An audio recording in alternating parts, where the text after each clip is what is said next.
Hello, fellow book nerds. It's been 3 years.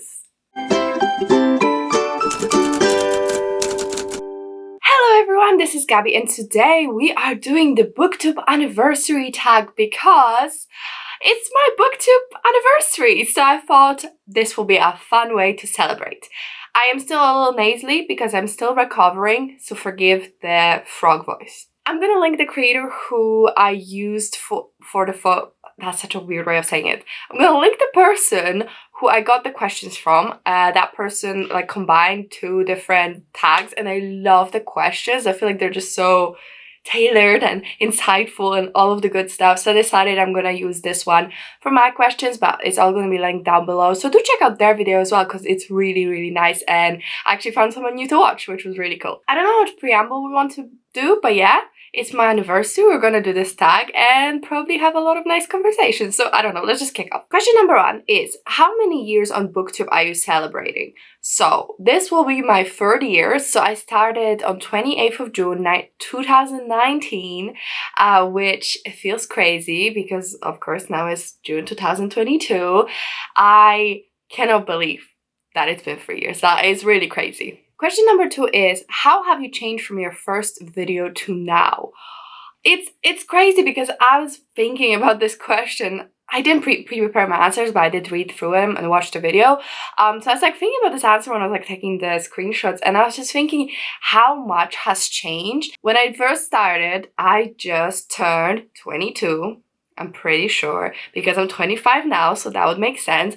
And it was literally just like a week. On my birthday's on the 15th of June. I uploaded my first video on 28th of June, I think. At least that's what YouTube says my start date for the channel is. Like, I've been wanting to do YouTube for such a long time and I never had the courage to do it because I feel like when I was a kid it was a little like made fun of or whatever and I just like what people would think and employers blah blah. And you know, like the person that gave me the push I needed was my boyfriend, who, thank you so much, you're the best. But he was like, just go for it. And he doesn't even watch my videos, but I'm so grateful to him. And like, I'm not mad. Like, he doesn't need to watch it. He's not a reader. I know. He's not a reader, but that's fine. But like, just his support has been amazing. And anyway, so obviously from 22 to 25, my life itself changed a lot. I finished university. I started my first job. I quit that job. I started my second job like 2 weeks ago. And as a person, I've just grown so much. And I think a lot of that can be attributed to YouTube. It's amazing how much confidence it gave me. It gave me bravery. It gave me really good public speaking skills, or at least better than they were. It gave me so many tangible skills, you know, editing, promotion, graphic design. I work in marketing. All of those skills helped me immensely in my career. And yeah, just the confidence it gave me. And I was just thinking how I used to like never do eye makeup or like never cared, like did makeup much. Not because I didn't enjoy it, but because I felt like I wasn't good enough. And then why would I like try when I go out and look like crap? But it just gave me so much freedom to be able to like, well, I do want to do a cute little makeup look because I want to look cute on camera and like be happy and stuff and dress a little more like colorfully or whatever because I have new tops for the videos. And I don't know, like learn how to braid my hair so I look nice even on days when I don't wash my hair. Yeah, I think it really changed me as a person. Part of that is the fact that I was only 22 when I started. Now I'm 25, prefrontal lobe, whatever. It's all developed now. I have no excuses. I'm an adult. But yeah, it's just been amazing. My ability to like reach out to people and talk to strangers and put myself out there. It's been crazy. Like, I'm still working on it, but I used to be so introverted and so like insecure and so, yeah, I think insecure is the way to go. I literally was so doubtful of myself, and now I have this and I feel confident and I can, you know, watch myself have really interesting opinions and I really appreciate that. Oh god, I went off on that question, but it really stirs something in me. What are 3 of your favorite videos you've made in the past year and why?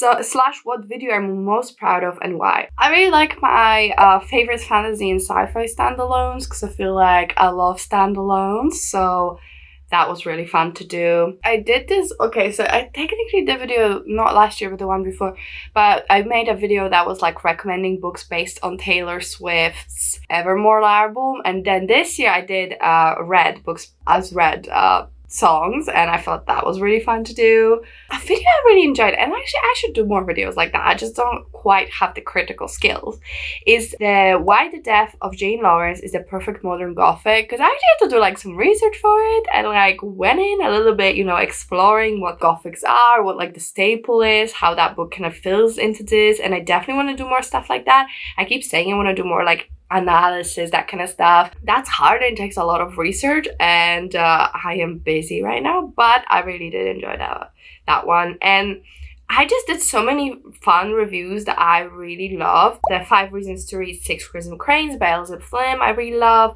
My review of The Girl Who Fell Beneath the Sea, I really love. And I always have fun with my new releases videos. Next question is, what is your most popular video? I'm pretty sure that it's the 5 Reasons to Read Atlas 6 by Olivia Blake. So this was my review, not even a review, it was like 5 reasons video where I talked about 5 reasons to read this book, but that was before it got acquired by a traditional publisher, and it was just self-published, and it was still popular on TikTok. I'm not saying I discovered it, but I did read it before that and made this video, and it like flopped. I mean, as per usual with my videos, especially the 5, like this kind of video doesn't do that well to begin with, but like, oh my god, once it was announced that it would be re-released as a traditionally published book, this video exploded. Like, it's got 2.7 thousand views, so that's like really amazing for my videos. Like, I never get like 2,700 views. Like, that's so many, and it's kind of wild to me that many people seen it. I know that it's not that big for a couple things, but for me, like, that's weird.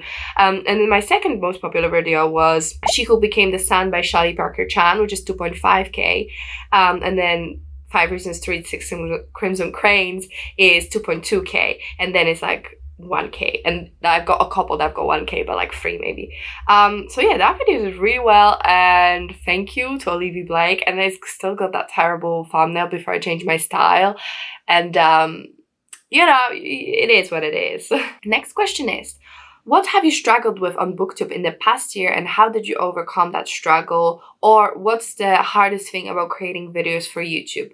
I wouldn't really say it's like a struggle overcame, and I think a lot of people will really resonate, but basically I feel like I put in all of this work. Like, it's not that easy to create 2 videos a week, and I've been very consistent up to like last week, where I was just like, I can't do this. It's a lot of work, it's a lot of time, it's a lot, and you put all this work and you think this is a great video, it's gonna do great, and it just flops so hard. And for me, I think lately I've been like, I got more subscribers, which is, thank you so much. I've got like 1,000 right now, and like, that's absolute amazing, thank you.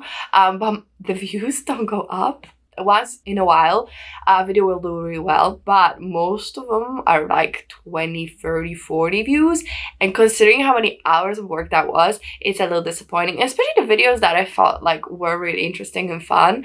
When people don't watch them, it does hurt. That's one of the hardest things, like the lack of feedback, or like the lack of appreciation. Not that I think everyone has to like oh my god, you worked so hard, wow, let me watch all your videos. That's not what I'm saying. I'm just saying like the reward system for, oh wow, look at you worked hard, good job, or like, wow, you worked hard, therefore you got all these views. Like, that's hard to stay motivated. And like, I've got a couple people, like, you guys are amazing, you always hear from me and always comment, and that makes me so happy, because it makes me feel like, oh, someone is watching. I'm not shouting into the void, which I think what it feels like. And then also, I watched a very interesting video today by Jessie from Books and Bow Ties, I think, and they were talking about trends in Booktube and why it's a bit harder right now.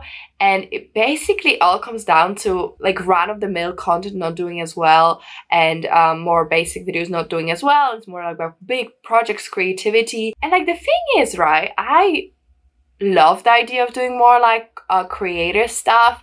And like I said, I would love to do like my favorite thing to watch on YouTube is like big pieces of thought analysis, whatever. But I don't quite have time for that. Like maybe I could do something like once a month where I did that, but that's pretty much probably it. And I think once summer ends, I'll have a bit more time, you know, having settled in my new job and like done all of the holiday things, whatever. So that'll be easier. But that's like one thing. But then I do feel like I used to do a lot of vlogs that were kind of like, you know, Books and Lala.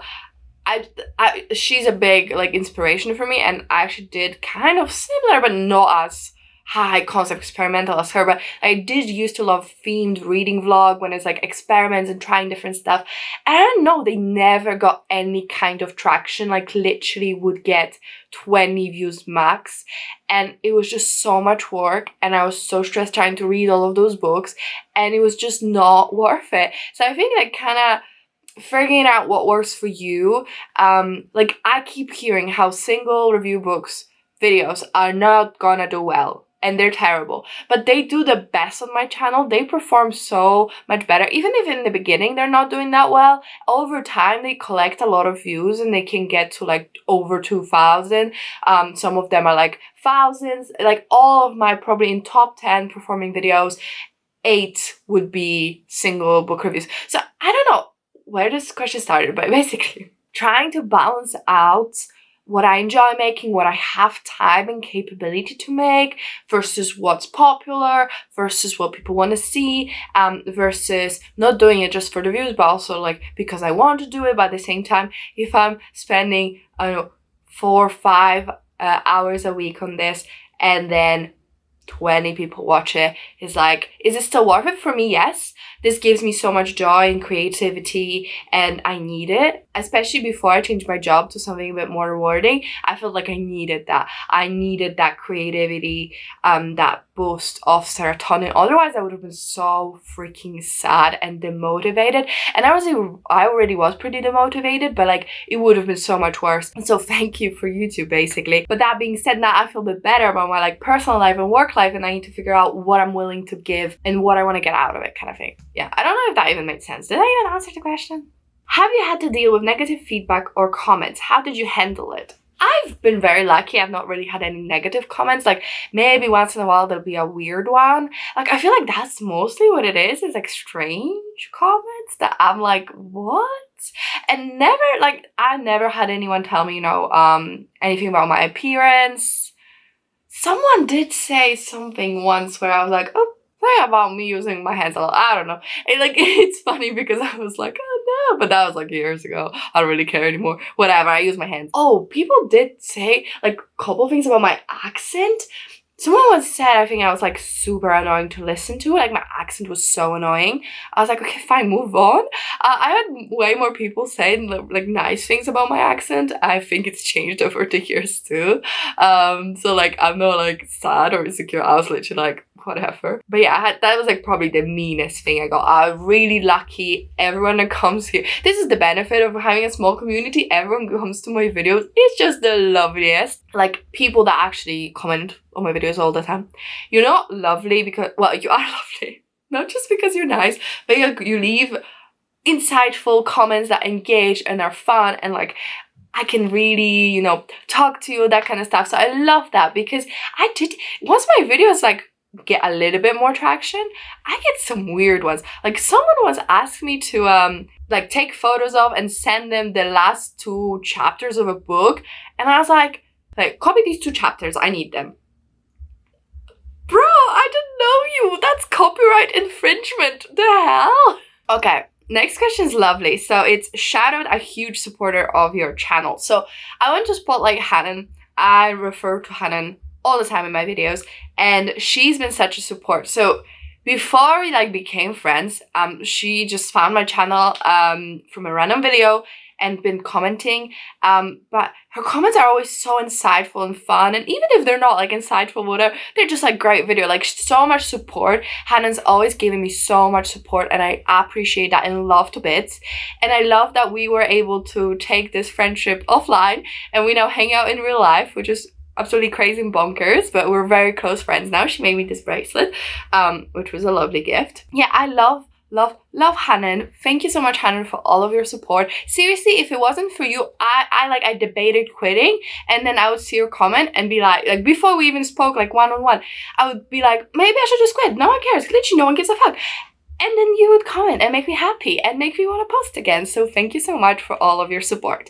There's some other people as well that always comment, always give me so much love and support, and I just really wanted to shout them out. First of all, Tufty McTavish. Sorry, I don't actually know what your real name is.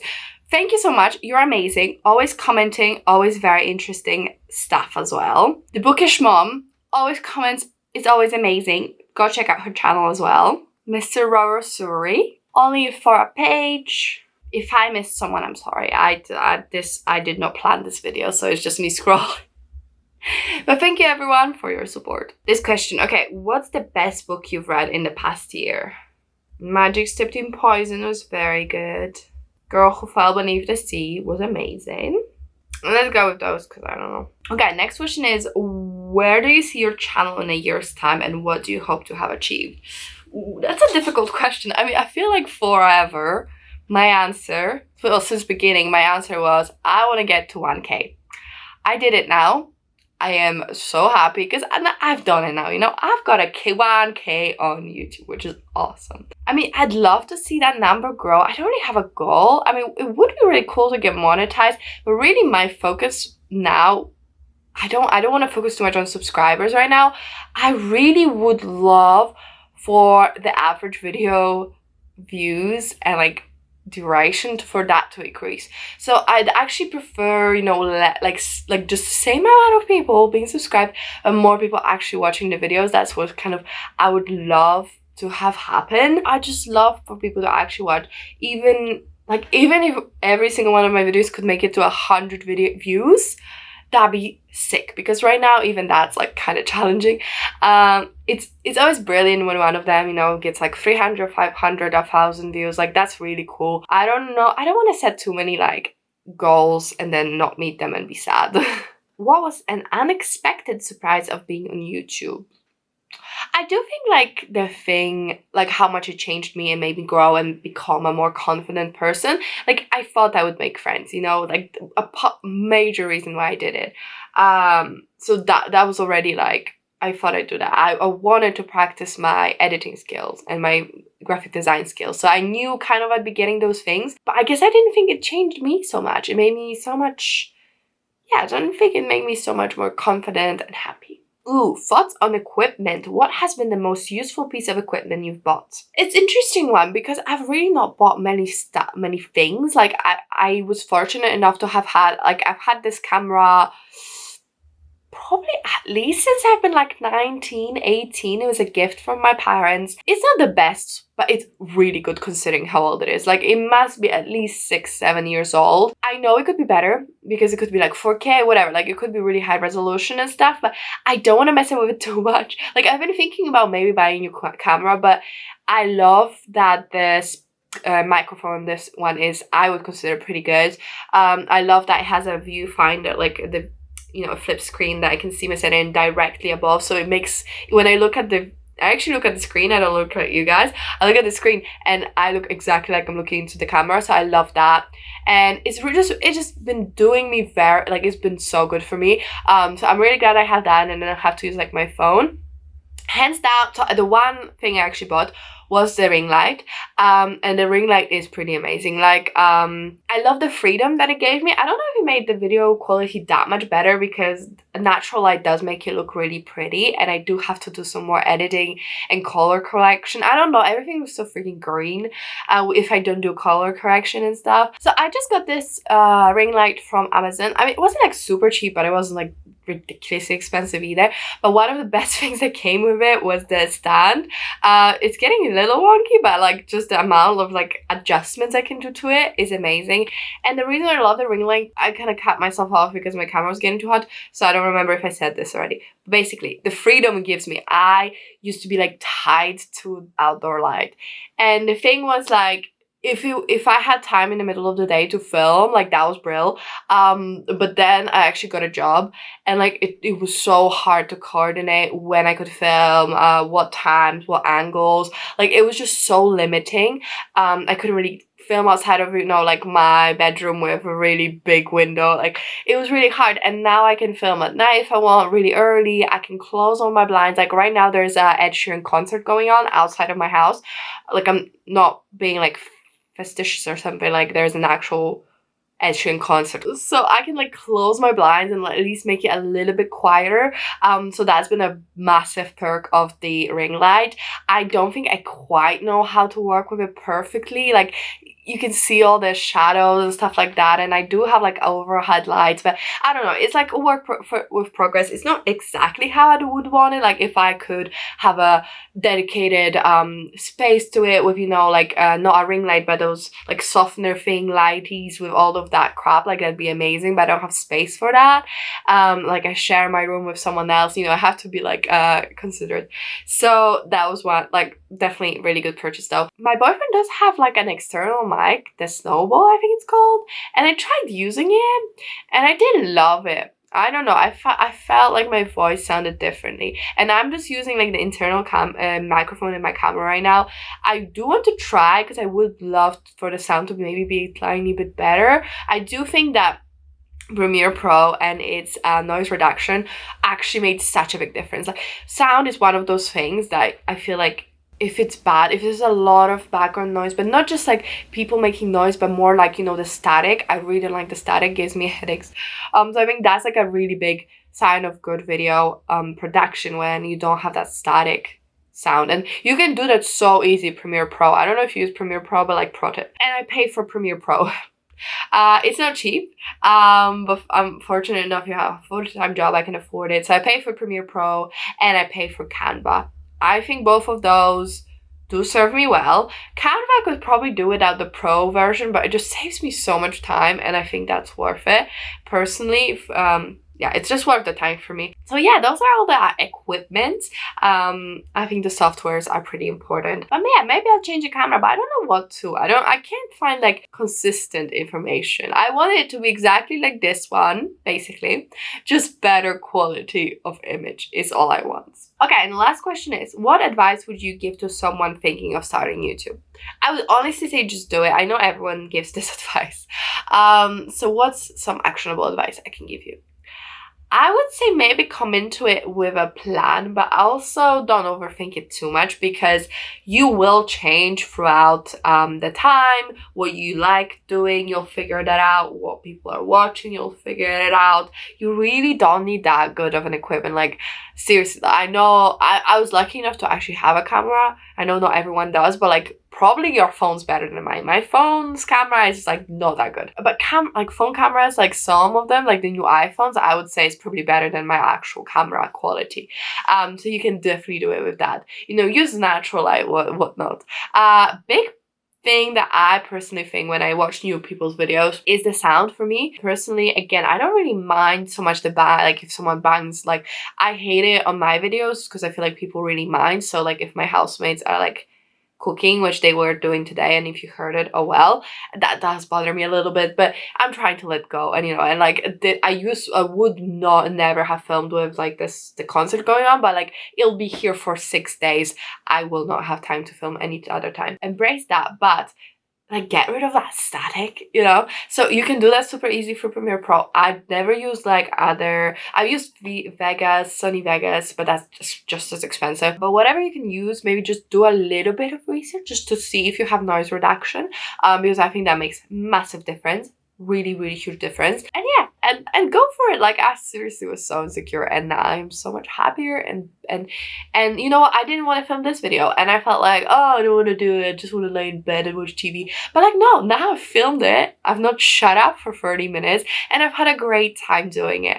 So just it'll make you happy. If you're a creative person, you need an outlet, and it'll make you happy. Okay, well that's it from this video, I guess. I've rambled on for way too long. I do really, really, really enjoy a good tag. I know they're dying or whatever, but like they're fun to do. I want to thank you, because I don't know why that came out so weird. I want to thank you for watching and for commenting and for liking and subscribing, and thank you for 1,000 subscribers. That is absolutely bonkers. I kind of lost faith that I'd ever get there, so just being there is making me so happy. If you could like help me out and like watch some of the videos like fully to like make my views better, that'd be great. Or like if you want to share with a friend or whatever.